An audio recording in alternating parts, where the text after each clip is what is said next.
churches have a connection with the afterlife and a hint of what may become of us when we shuffle off this mortal coil. But few places of worship make the link between religion and death quite so apparent as the Cemetery Church of All Saints in Sedlik, which is a suburb of Kutna Hora, right in the centre of the Czech Republic. The chapel, also known as the Kostnice Ossuary Beinhaus, is decorated with the bones of an estimated 40,000 human skeletons. The bones have been arranged in all sorts of forms and furnishings. The vaults are framed by great garlands of human skulls. There is a chandelier that is said to contain at least one example of every single bone in the human body. There are coats of arms, literally. How did this come about? It may look as if it's the legacy of some bloodthirsty medieval count, a memento left behind by Vlad the Impaler or his ilk. But the truth is a simple case of overcrowding. After a 13th century abbot returned from the Holy Land with soil from Golgotha, which he sprinkled over the cemetery, the site became the most desirable graveyard around.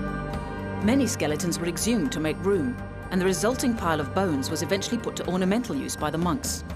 Today, Sedlik has turned its most infamous place into a tourist destination. It even has a gift shop, so that those of a macabre bent can bone up on a little history themselves.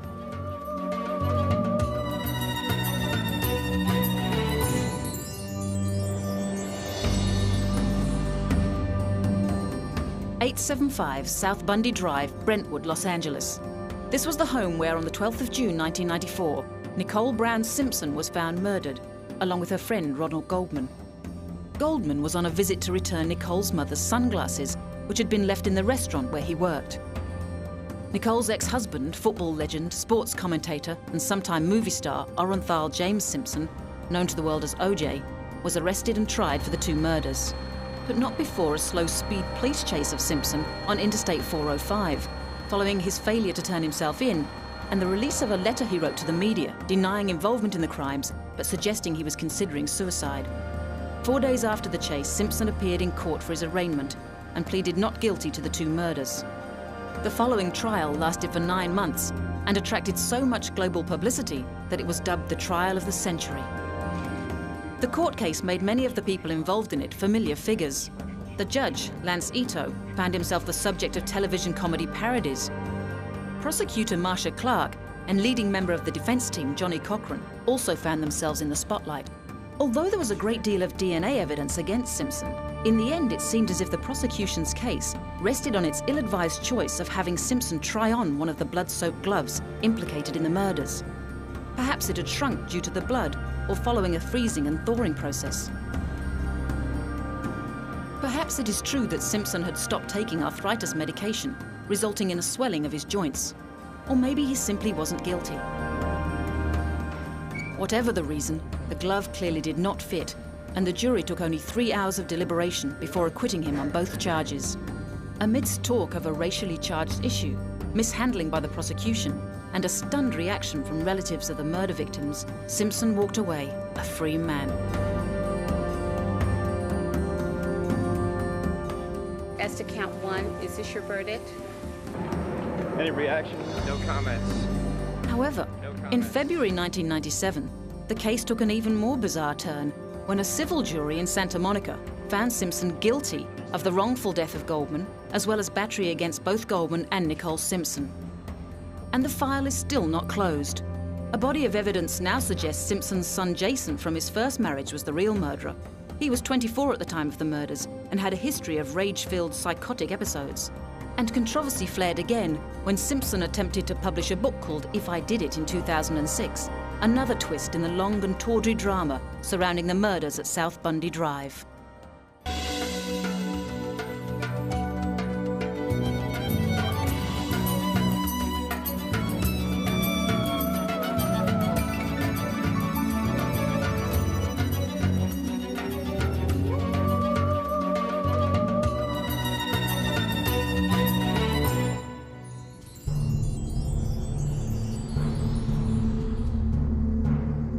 In 1936, Germany's Reich Air Ministry paid the town of Wolgast 750,000 Reichsmarks for the exclusive use of a large area of land near the mouth of the Pina River on the Baltic coast.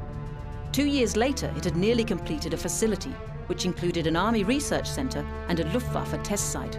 The Heeresversuchsstelle Peenemünde abbreviated as HVP, became one of 5 military proving grounds and the site for the development of several World War II guided missiles. The most notorious was the world's first operational liquid fuel rocket, the V2, known to its designers as the A4.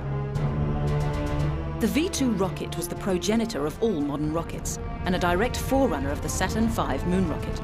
It was the first ballistic missile and the first man-made object launched into space. It also took an extraordinary amount of testing to get right. When finally used against the Allies in World War II, V2 rockets were responsible for the deaths of around 7,000 people. But 20,000 had died during construction of them. Most of those were slave labour workers from the Mittelbau-Dora concentration camp.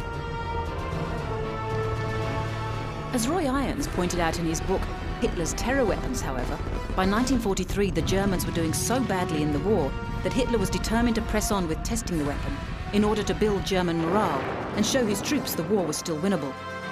But still the testing gave rise to embarrassments and mistakes.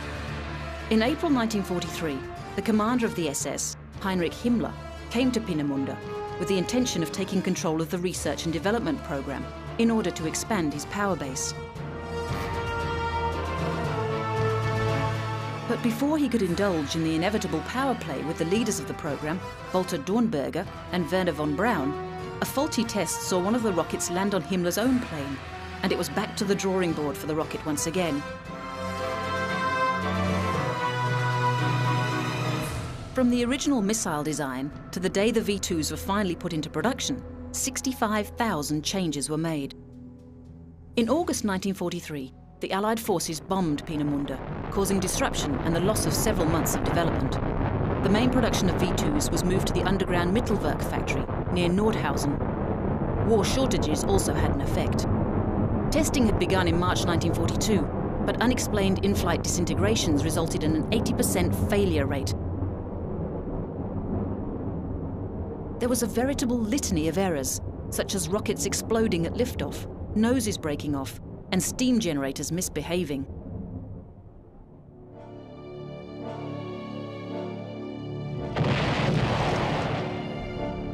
But still the Germans persevered, realizing that if they could get the V2 to work, its supersonic and therefore silent flight would make it a formidable weapon. One that, unlike its predecessor, the V1 flying bomb or the Doodlebug, would give no warning to unsuspecting targets. And on the 3rd of October, 1942, they finally got it right, with the V2's first successful flight.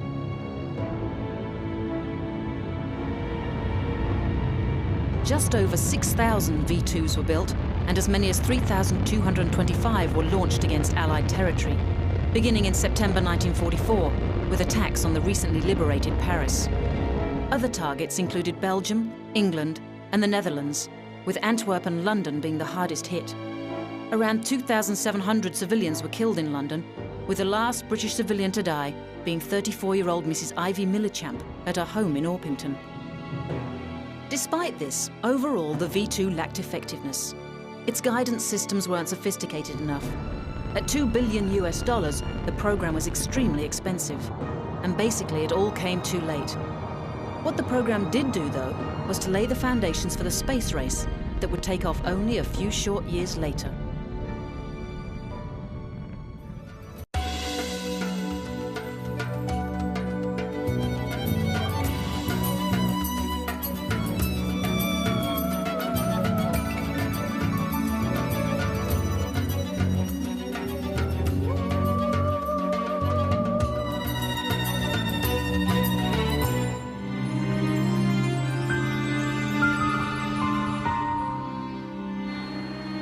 At just after 7 o'clock on the evening of the 21st of December 1988, a bomb exploded on Pan Am Flight 103, a Boeing 747-121 named Clippermaid of the Sea. The aeroplane had taken off from Heathrow Airport and was en route for JFK in New York. But the 450 grams of plastic explosive detonated in the forward cargo hold, completely destroying the plane. Victims and debris were scattered over a huge stretch of southwest Scotland, with both wings and some of the fuselage landing on Sherwood Crescent in the small town of Lockerbie. Everyone on board was killed, as well as 11 people on the ground. In 2001, Libyan intelligence officer Abdel Basset Ali Mohamed al-Magrahi, was jailed for life for the planting of the bomb, although he has always claimed his innocence.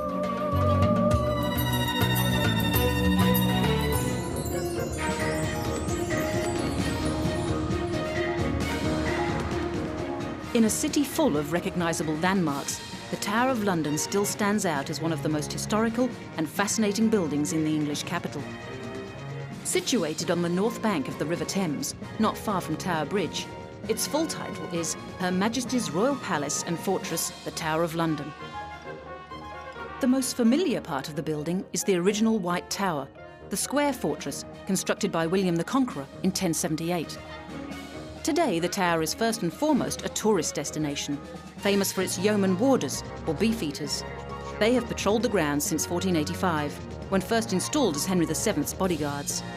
Now, while they officially protect the crown jewels, they mostly serve as guides to the thousands of tourists who visit the tower every year. In 2007, the first ever female beefeater, Moira Cameron, joined their ranks. But the tower wasn't always such a jolly place to be. On the contrary, it has a long and often macabre history. Its original use was as a fortress, palace, and prison, particularly for high-profile or religious captives. The tower was used as a residence by such monarchs as Richard the Lionheart, Henry III, and Edward I. It was Henry who made it a significant royal palace and constructed palatial buildings inside the Inner Bailey. It remained a royal dwelling until the time of Oliver Cromwell in the 1650s. Its most infamous use, however, was as a prison and place of torture and execution. The roll call of those beheaded in its grounds includes two wives of Henry VIII, Catherine Howard and Anne Boleyn. The latter's ghost is said to walk around the tower with her head tucked underneath her arm. Other famous captives included Sir Walter Raleigh, Guy Fawkes, and even Queen Elizabeth I, who was held for a couple of months in 1554 on suspicion of being involved in Wyatt's rebellion. The tower also housed an armoury and torture chambers, which boasted such charming implements as the Scavenger's Daughter, a sort of compression instrument, and the Duke of Exeter's Daughter, or more simply, the Rack.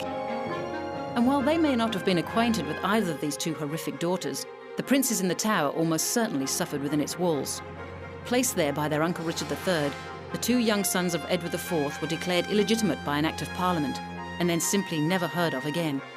Many presume them to have been murdered on Richard's orders, but it seems now the truth will never be known. Another famous murder victim was Henry VI of England. Imprisoned in the tower, he was found dead in May 1471. Richard, Duke of Gloucester, has long been suspected of the dastardly deed. The tower was also home to a menagerie, established in the 13th century and boasting a number of big cats such as leopards and lions. The menagerie lasted until 1835, when the last of the animals were transferred to London Zoo in Regent's Park. The only animals left are the famous ravens. The legend has it that the tower, the monarchy and the entire kingdom would fall if they ever left. No wonder then that one of the beefeater's most serious duties today is to make sure that those birds are extremely well looked after.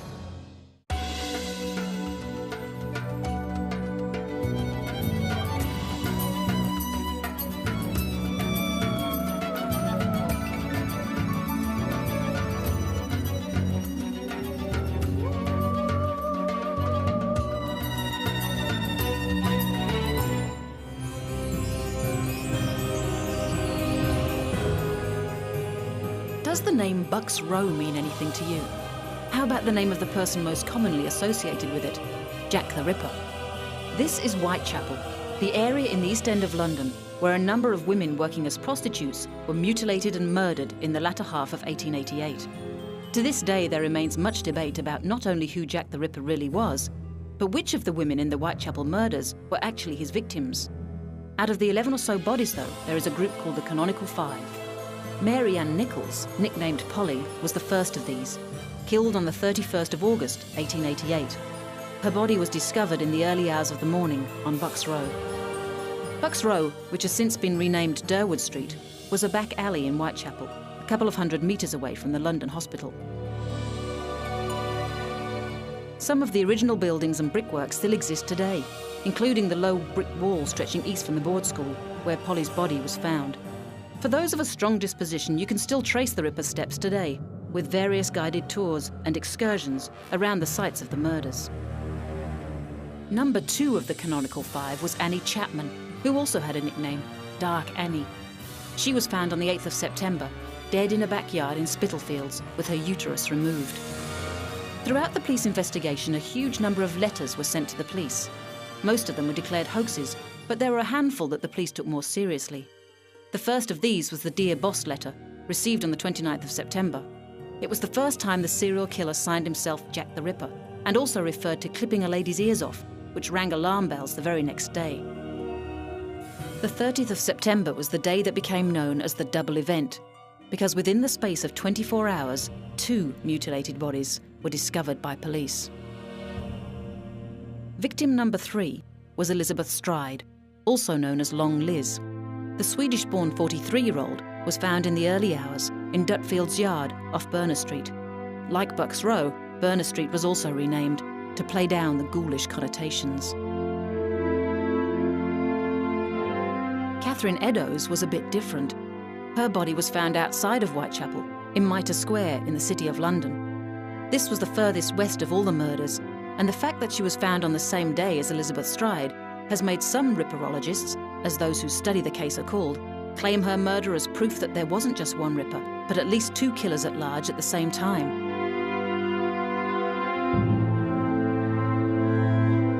It was Eddowes' corpse, however, that persuaded the police that the Dear Boss letter was probably genuine.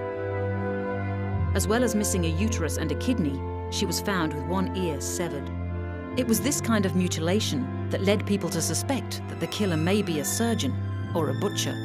The next missive attributed to the killer was the Saucy Jack postcard, which was delivered on the 1st of October and referred to both ear removal and the so-called double event of the previous day. Those details were already known by journalists, however, and so the card could still have been a hoax.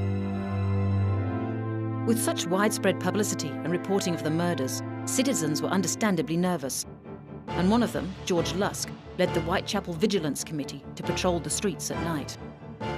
It was to Lusk that the next letter was addressed. It is widely thought to be the most probably authentic epistle, largely because it arrived accompanied by a box containing half a human kidney preserved in alcohol. The writer made a gruesome claim about the other half. "I fried and ate it," the letter said. "It was very nice." The last of the canonical 5 was Mary Jane Kelly, nicknamed Ginger. She was the only one of them found indoors, discovered on the bed in her single room at Miller's Court in Spitalfields. Her corpse was the most mutilated so far, with her heart being completely removed and many other internal organs taken out of her body and left around the room. Even with contemporary technology, we are still no closer to solving the mystery, and the list of possible suspects seems only to grow as the years go by. Will we ever know the truth?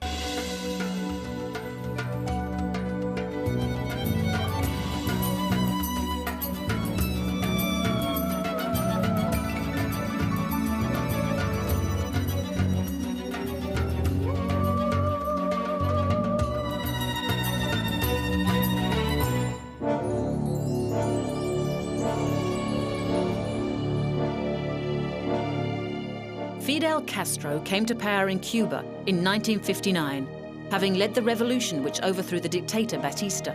Castro's close ties with the Soviet Union made the United States very nervous. Following covert attempts to topple Castro, an economic embargo, and the failure of the US-backed Bay of Pigs invasion by Cuban exiles in April 1961, this mistrust and unease led to a terrifying standoff later that year. It became known to the Russians as the Caribbean Crisis, to the Cubans as the October Crisis, and to the US and its allies as the Cuban Missile Crisis, the closest the world has ever come to nuclear war. Tensions rose when the United States deployed 15 Jupiter nuclear missiles in Turkey. A Jupiter's range of 1,500 miles meant that they were a direct threat to Moscow. The Russians reacted immediately, and US reconnaissance planes sent out on the 14th of October spotted missile launching sites being constructed in Cuba. The incriminating photographs were shown to the new president, John F. Kennedy, who had succeeded Eisenhower in January. The escalating crisis soon became a baptism of fire for the 44-year-old president. Kennedy called a meeting of the Executive Committee of the National Security Council. To halt this offensive buildup, a strict quarantine on all offensive military equipment under shipment to Cuba is being initiated. all ships of any kind bound for Cuba, from whatever nation or port, were they found to contain cargoes of offensive weapons, be turned back. Eschewing a surgical airstrike and resisting pressure from the Joint Chiefs of Staff for an all-out invasion, Kennedy decided that the best course of action was a naval blockade of Cuba, although for reasons of international law, the term quarantine was used instead of blockade. Over the next few days, the Russians, via diplomat Andrei Gromyko, continued to deny the presence of any missiles in Cuba. But the U-2 reconnaissance planes reported that 4 Cuban sites were not only built, but fully operational. The Soviet Union's President Nikita Khrushchev labeled the quarantine an act of aggression. And amidst no let-up in the work on the missile sites, the Cubans prepared themselves for a US invasion. By the 25th of October, the crisis was at a head, with the US at defense readiness condition, DEFCON 2, for the first time in history, and the Soviets showing no signs of backing down. By the 27th of October, Castro was ready to fight, and he drafted a letter to Khrushchev calling for a preemptive strike on the United States. He also issued a directive that all Cuban anti-aircraft weapons should fire on any US aircraft. Previously, that order was only for groups of 2 or more aircraft. Khrushchev, however, remained calm, and the next morning he broadcast a message on Radio Moscow offering a new solution to the crisis. Khrushchev promised to remove the Cuban missiles if the Americans agreed to remove the Jupiters from Turkey, despite Turkey's continued insistence that they wanted the missiles to stay. During the next ExCom meeting, President Kennedy pushed for an agreement to Khrushchev's proposal, but his advisors were against it as they thought it would undermine NATO and Turkey.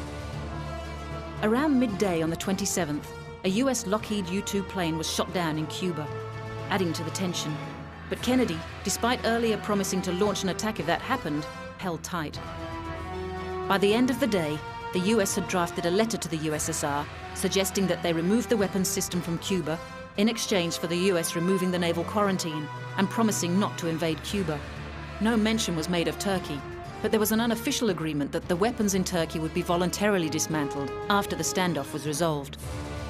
The Americans didn't really expect a positive response to their message, but after the intervention of the United Nations, at 9 a.m. on the 28th of October, Khrushchev aired another broadcast on Radio Moscow, agreeing to dismantle the Cuban missiles and return them to the Soviet Union. The crisis was over, although many believed that the result was a compromise. But considering how close the world got to all-out nuclear war, a few bruised egos were a very small price to pay, indeed.